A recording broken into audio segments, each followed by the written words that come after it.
ဒီစနစ်ဟာခြံထဲမှာရှိတဲ့အရင်းမြစ်တွေကိုပုံမထိရောက်စွာအသုံးပြုနိုင်ဖို့ကြက်နဲ့တီလာပီယာငါမွေးမြူရေးကိုတနေရာထဲမှာပေါင်းစပ်လုပ်ကင်တာဖြစ်ပါတယ်။ကြက်တွေစီကထွက်တဲ့စွန့်ပစ်ပစ္စည်းတွေဟာငါးကန်ထဲမှာတဘာဝမျောစာအဖြစ်အသုံးဝင်ပြီးတီလာပီယာငါးတွေအတွက်တဘာဝအစာထုတ်လုပ်မှုကိုလှုံ့ဆော်ပေးပါတယ်။ဒါကြောင့်ငါးစာကျွေးရတာကိုလျှော့ချနိုင်ပြီးထုတ်လုပ်မှုကုန်ကျစရိတ်တွေကိုသက်သာစေပါတယ်။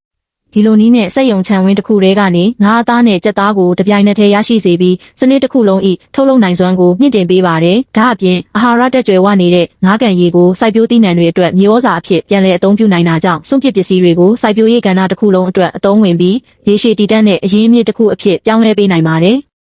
ဒီစနစ်ဟာခြံထဲမှာရှိတဲ့အရင်းအမြစ်တွေကိုပုံမထိရောက်စွာအသုံးပြုနိုင်ဖို့ကြက်နဲ့တီလာပီယာငါမွေးမြူရေးကိုတနေရာထဲမှာပေါင်းစပ်လုပ်ကင်တာဖြစ်ပါတယ်။ကြက်တွေစီကထွက်တဲ့စွန့်ပစ်ပစ္စည်းတွေဟာငါးကန်ထဲမှာတဘာဝမျောစာအဖြစ်အသုံးဝင်ပြီးတီလာပီယာငါးတွေအတွက်တဘာဝအစာထုတ်လုပ်မှုကိုလှုံ့ဆော်ပေးပါတယ်။ဒါကြောင့်ငါးစာကျွေးရတာကိုလျှော့ချနိုင်ပြီးထုတ်လုပ်မှုကုန်ကျစရိတ်တွေကိုသက်သာစေပါတယ်။